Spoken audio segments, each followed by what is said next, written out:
지금까지 주기도문을 쭉 읽어오고 있습니다만은 주기도문은 크게 두 개의 단락으로 나눠졌다라고 하는 것을 이미 말씀드렸습니다. 6장 9절에서부터 10절까지는 하나님을 향한 기원이죠. 또는 하나님을 위한 기원. 또 6장 11절에서부터 13절은 바로 우리를 위한 그런 기원, 이렇게 두 가지로 이렇게 나누어질 수 있다라고 말씀을 드렸습니다.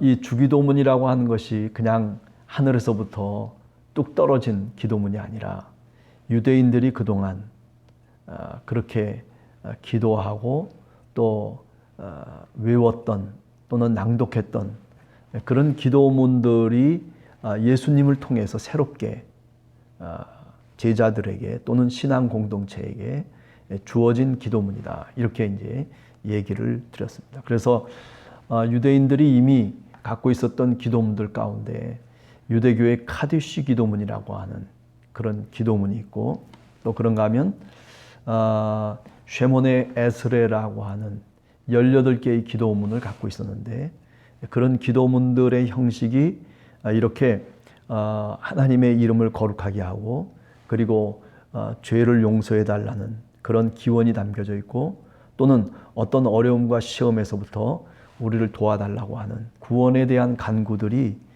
이미 그런 기도문들 속에 있었다라고 하는 것을 말씀을 드린 바가 있습니다. 자, 오늘은 이름이 거룩히 여김을 받으시며 라고 하는 거죠.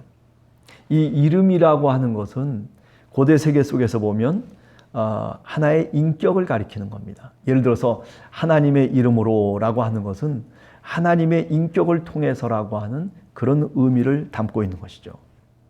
그러니까 성서 속에서 하나님의 이름은 그저 단순하게 우리가 누구누구를 부르는 그런 이름의 개념이 아니라 보다 더 신학적인 의미를 담고 있는 것이다.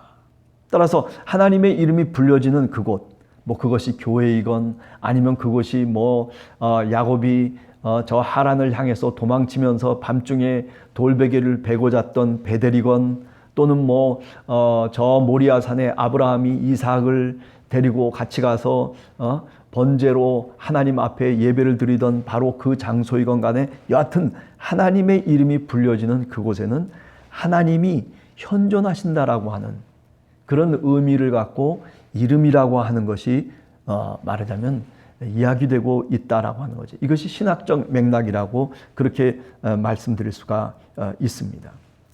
자, 그러면서 우리가 오늘 이 주기도문에서 생각할 수 있는 것은 거룩히 여김을 받으시오며 라고 하는 이 말씀이 수동태형으로 되어 있습니다. 이거를 우리가 보통 전문적으로 신적 수동형이다 그렇게 얘기해요. 주어가 누구냐면 하나님 아버지가 주어예요.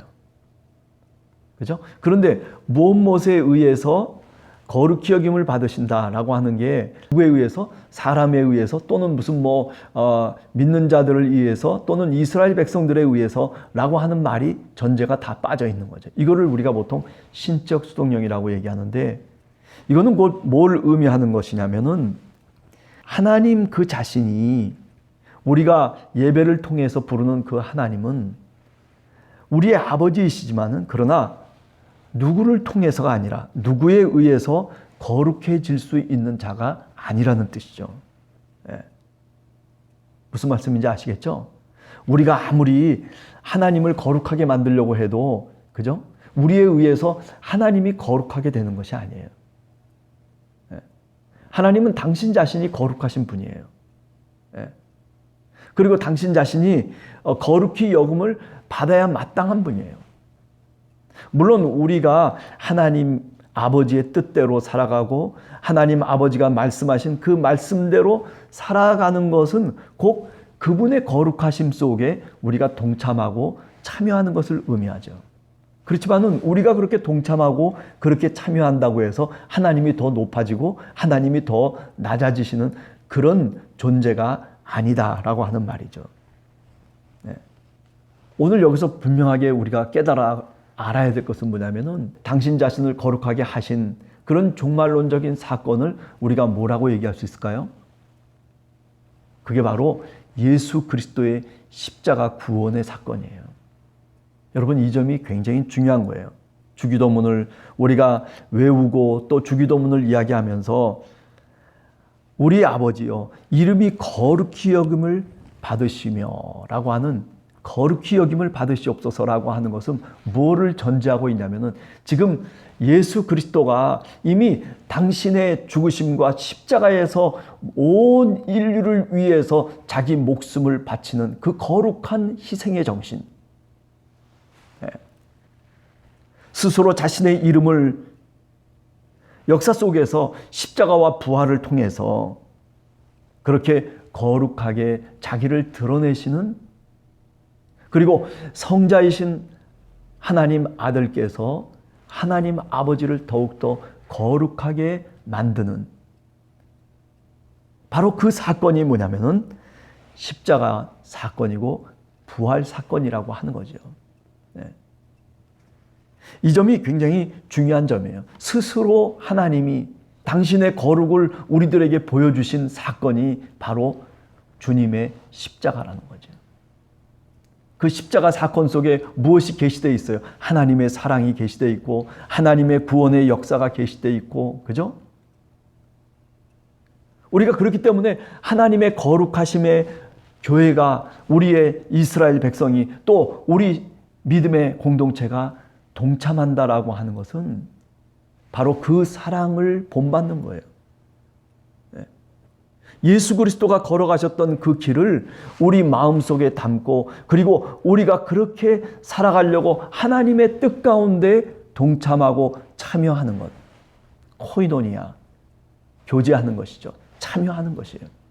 그게 바로 하나님의 거룩함을 드러내는 우리 인간의 방법이라고 그렇게도 말씀드릴 수 있는 거죠. 우리가 출애굽기 3장 14절에 보면 유명한 말씀이 있잖아요. 그죠?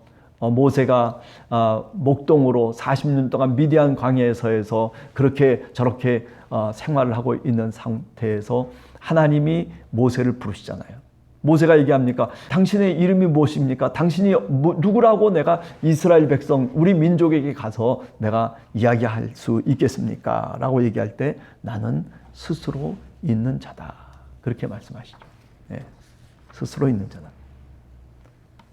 그렇습니다. 오늘 9절에 나오는 첫 번째 기원은 우리가 무엇을 통해서 하나님의 이름이 거룩하게 되도록 우리가 그렇게 행해야 됩니다 라고 하는 그런 뜻이 아니에요. 또는 하나님의 그 거룩하심처럼 우리들도 그렇게 좀 거룩하게 해주십시오 라고 하는 그런 기도문도 아니에요. 네. 그것보다는 오히려 어떤 뜻을 갖고 있냐면 하나님 당신 스스로 하나님의 이름이 이 세상에 드러날 수 있도록 하나님 그 나라가 임하기를 그렇게 간구하는 기도예요. 그게 바로 뭐냐면 이 거룩하게 여김을 받으시오며 라고 하는 말의 의미다라고 하는 것이죠. 네. 물론 마태복음에서 그렇다면 우리는 아무것도 하지 않고 그냥 하나님의 이름만 거룩하다고, 그렇게 하나님의 이름이 하나님 스스로 거룩해지십시오, 이렇게 우리가 이야기하는 것은 결코 아니죠. 거룩함 속에 우리가 어떤 행동을 해야 되고 또 어떤 노력을 해야 되는 것, 그것을 절대 무시하는 것은 아니죠. 네. 그죠? 그래서 너희들도 하나님이 거룩한 것처럼 너희들도 온전하라라고 하는 그런 마태복음 5장 16절의 말씀은 우리가 한번 되새겨 볼 필요가 있는 거죠.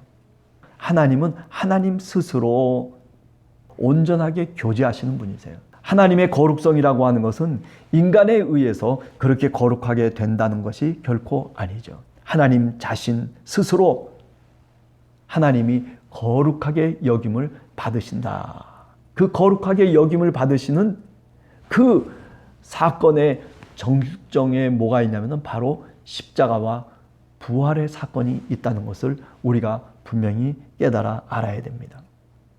여기 거룩히 여김을 받으시오며라고 하는 말이 왜 이렇게 역사적인 단 일회적인 사건이라고 그렇게 얘기해야 되냐면 수동 형태이면서 동시에 단순 과거로 돼 있어요. 과거 형태로 돼 있어요.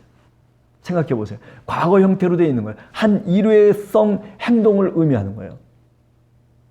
거룩히 여김을 받으시옵소서라고 하는 것이 이게 계속되는 얘기가 아니라 지나온 한 사건 속에서 그 거룩함이 그대로 계시되어졌다라고 하는 거죠. 누구에게? 우리 세상 속에 계시됐다라고 하는 그런 의미를 이야기하고 있는 겁니다.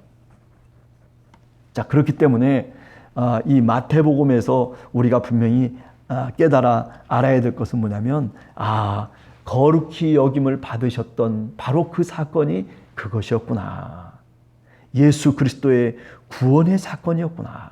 예수 그리스도가 이제 십자가에 달려서 죽고 그리고 온 인류를 구원하는 그 사건, 내가 가야 될 그 사건 속에 바로 이 하나님의 거룩하심, 그것이 있다는 것이고, 내가 바로 그렇게 나 예수가 그 사건 속에 하나님의 거룩하심 속에 동참하는 것처럼 너희들도 그렇게 주님의 그 십자가와 부활 사건을 통해서 너희들이 하나님의 거룩하심에 같이 함께 참여하게 될 것이라고 하는 그런 미래적인 의미를 또한 갖고 있는 것이라고 그렇게 말씀드릴 수가 있는 거죠. 오늘 거룩히 여김을 받으시오며 라고 하는 말씀을 십자가 사건과 그리고 부활 사건이라고 하는 것을 통해서 하나님이 거룩을 나타내 주셨다. 따라서 우리 예수 그리스도를 믿는 사람들은 결론적으로 그 거룩에 참여해야 된다는 거죠. 그 거룩에 참여하는 것을 뭐라고 얘기할 수 있냐면 바로 그리스도 예수의 마음을 품고 살아가는 것이에요. 신학적으로 얘기하면 바로 우리 자신들이 하나님의 뜻을 쫓아서 십자가의 길로, 그죠? 부활을 바라보며 나아가는 것.